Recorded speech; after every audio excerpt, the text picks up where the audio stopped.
안녕하세요. 만나서 반갑습니다. 이번 시간은 민법 입문입니다.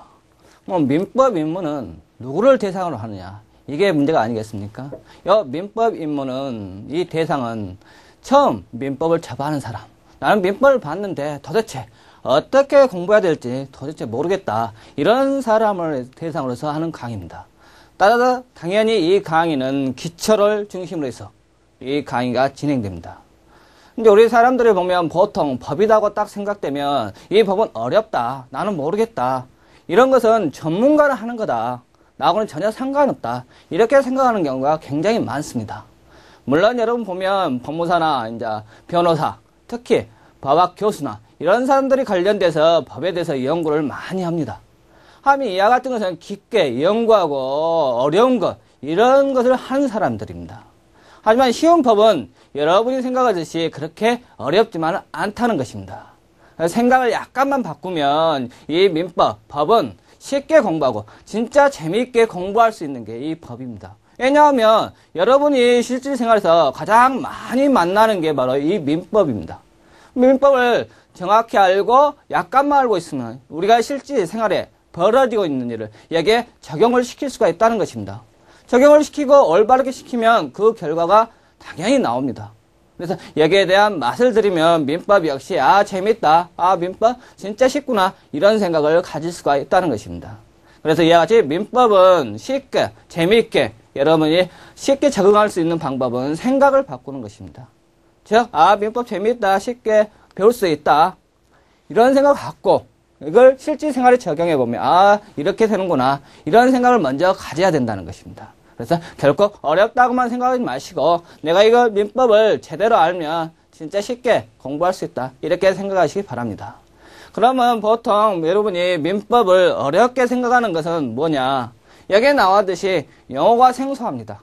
또한 법조문을 살펴보면 진짜 모릅니다. 저도 처음에 법조문 보면 이게 절제 어떻게 되어 있는 건지, 뭘 말하는 건지 이거 굉장히 어렵다는 것입니다. 알 수도 없고. 그래서 여러분이 민법을 쉽게 접하기 위해서는 먼저 해야 될 게 뭐냐? 여기에 나온 대로 용어. 간단하게 해서 이런 민법에 쓰이는 용어가 있습니다. 이 용어에 대해서 알고 그 다음 여기 나온 대로 구조. 민법을 보니까 구조가 이렇게 돼 있다. 이걸 아신다면 법에 적용하기가 굉장히 쉬워지고 여러분이 접근하는데도 굉장히 쉬워진다는 것입니다. 그럼 먼저 생소한 용어. 여러분이 알고 있는 다른 과목과 다른 생소한 용어가 나옵니다. 여기서 기본적으로 해서 3가지만 적였는데 여기에 대한 더 많이 있습니다. 그 많은 용어에 대한 설명은 이 시간에 다 못하고 강의를 하면서 차차 필요한 부분에서 그에 대한 설명을 하겠습니다. 그러면 이런 게 가장 쉽게 나오는데 기본인데 그럼 이런 용어는 과연 뭔가 한번 간단하게 설명을 한번 해보겠습니다. 여기 나오는데요. 간주, 무죄. 그럼 보통 법에 보면 본다로 나온다. 본다. 이 본다를 보면 보통 우리는 간주 규정이요, 의제 규정이라고 이야기를 한다는 것입니다. 특별하게 이제 이 같은 본다 하면 이걸 굉장히 좀 높게, 이건 증거 있게, 이건 바로 당신 거다, 네 거다 이렇게 인정을 하는 강도가 높은 것입니다. 왜 여기는 강도는 추정은 약하다는 것입니다. 반대 증거, 반증이라고 보통 이야기하는데 반대 증거를 제시하면 이 추정은 깨집니다. 하지만은 간주는 여하튼 반대 증거를 제시하도록 깨지는 게 아니라 법, 판결에 의해서만 깨지는 게 바로 간주입니다. 간주. 그래서 이와 같은 본다, 뭐다 이런 규정 나온 거예요. 여러분 보면 처음에 보니까 굉장히 어렵습니다. 하지만 이건 좀 강하구나, 이건 좀 약하구나. 내가 반대 규정을 제시하니까 근거를 제시하니까 이 추정 깨지더라. 이런 생각을 좀 갖고 보시면 금방 알 수가 있습니다. 또한 여기 나오는데 고의. 고의란 건 뭡니까? 알고 있다는 것입니다. 알고도 하는 게 이게 고의입니다. 고의. 분명 어떤 법률 효과가 생긴다. 이걸 알고 있습니다. 알고 있어도 당연하게 그 결과 나오면 내가 받아들이겠다. 이런 생각을 갖고 하는 게 바로 이 고의입니다. 고의. 그다음에 과실은 뭐냐? 내가 여기에 신경 써서 여기에 무슨 일이 일어났는 것을 신경을 썼더라면 알 수가 있는데 이게 신경을 안 써서 몰랐다는 거. 이게 바로 과실입니다. 과실. 여기도 고의는 좀 강하다고 생각하시면 되고, 과실은 좀 약하다고 생각하시면 됩니다.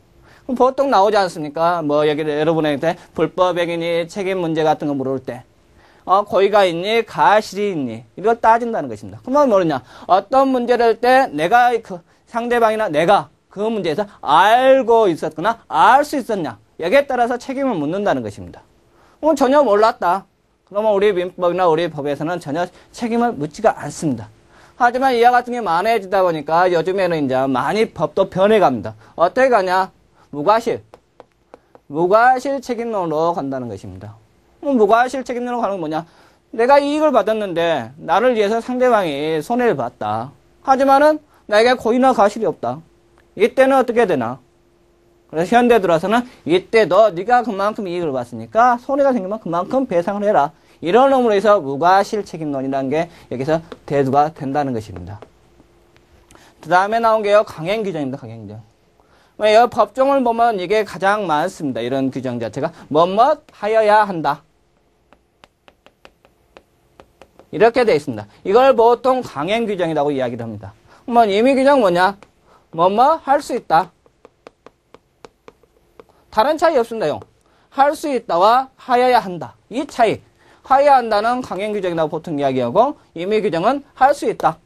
이 말은 뭐냐? 이 법조문을 반드시 적용을 해야 되냐? 아니면 배제할 수가 있는가?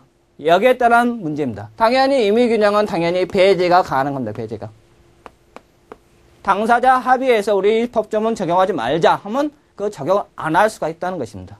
하지만은 강행 규정 하여야 한다. 당사자 우리 규정 배제하자. 이거 안 된다는 것입니다. 반드시 이건 규정을 적용을 한다는 것입니다. 당연히 강행 규정, 이 강행이라는 말이 나왔지 않습니까? 강하다는 것입니다. 당사자나 상대방 의사에서 이걸 배제를 못하고 그냥 적용을 해야 된다는 것. 그럼 이와 같은 규정은 어떤 규정이 있겠습니까? 여기에 대한 어떤 효과 같은 거, 재산이나 아니면 여러 사람들한테 피해를 많이 줄 수 있는 거. 아니면 이건 그냥 보통적이니까 기본적이니까 반드시 지켜야 될 것. 이런 걸 정해놓은 게 바로 강행 규정입니다. 강행 규정. 하지만 임의 규정이 있습니다. 이거 적용해도 되고 안 돼도 된다. 이런 의미로 만들어진 게 바로 이 임의 규정이라는 것입니다. 물론 이게 얘도 선이니 악이니 이런 게 굉장히 좀 많이 나옵니다. 여기는 이제 나중에 가서 우리가 수업에 들어가서 그때 나오는 분야에서 용어에 대한 설명을 하겠습니다. 그래서 여러분이 보다시피 이와 같이 용어가 여러분이 보던 것과 같이 좀 생소하지 않습니까? 그렇기 때문에 법을 좀 굉장히 어렵게 생각한다는 것입니다. 여러분이 생각하는 물론 상식을 적용하도 되겠지만은 상식보다 이때는 법에서는 이렇게 약간의 우리가 알고 있는 뜻하고 좀 틀리더라 이렇게 생각하시고 기본적 용어를 싹 살펴본 다음에 그다음에 법을 보시면 쉽게 적용을 할 수가 있다는 것입니다. 그러면 여러분이 이제 법조문 같은 것을 이제 해석을 해야 되는데 나오지 않습니까? 딱딱하게 모르는 용어 짝에서 딱딱 끊어집니다. 뭐만 할 수 있겠다. 아마 이양 이렇게 쭉 나옵니다. 다른 책 같은 것은 재미있게 풀어 써져 있지 않습니까? 이것은 이렇게 되니까 이렇게 되고, 이것 때문에 이렇게 된다. 하지만 법은 그게 없습니다. 법조문 보면. 1조 뭐, 2조 뭐, 3조 없다. 이게 딱딱하게 되지 않습니까? 딱 보는데 영어도 모른다. 다음에 이거 보니까 뭘 어떻게 봐야 되는지 모르겠다. 이렇게 나온다는 것입니다. 그래서 여러분이 이제 가장 중요시 생각한 게 이게 뭔데요? 구조. 이 구조라고 써졌는데 다른 게 아니라 법조문 구조입니다. 법조문 구조. 법조문은 어떻게 되어 있는가? 여기에 대해서 이제 간단하게 설명을 하겠습니다. 물론 강의도 역시 마찬가지입니다. 이 구조를 기본으로 해서 이건 뭐다, 이건 뭐다. 이거 어떻게 하니까 뭐가 나오더라. 여기에 대해서 설명을 하겠습니다. 먼저 처음에 나온 게 바로 1번이요. 주체입니다. 주체. 주체. 여러분이 아시듯이 주체는 똑같습니다. 뭐뭐 하는 사람입니다. 뭐뭘 요구하는 사람입니다. 이걸 보통 주체라고 이야기합니다. 그럼 민법에서 주체는 뭐냐? 인입니다. 인. 인에는 뭐가 있습니까? 자연인이나 법인. 법인이나 자연인이나 자연인. 자연인은 뭡니까? 사람이지 않습니까? 이게 바로 주체입니다. 일을 할 수 있는 사람들. 그러면 왜 법인은 애들 같나? 요즘 보면 주식에 대하니, 사단법인이, 재단법인이, 아니, 권리 능력 없는 법인 굉장히 많지 않습니까? 그래서 이 법인을 제외하고 사회를 논할 수가 없게 된다는 것입니다. 그래서 당연히 이 주체는 두 개가 들어가 있다는 것입니다. 그래서 야채, 법인이, 자연, 이게 주체, 첫 번째 주체입니다. 그래서 여러분이 이제 주체 깊게 들어가면 이제 미성년자니, 한정치사든지 이게 쭉 나옵니다. 그 다음에 어떻게 보호해줘야 될까? 이게 나오고, 그 다음에 두 번째 여러분이 알아야 될 게 이겁니다. 객체, 객체. 다른 말로 말하면 뭐냐면 대상이다 하고 목적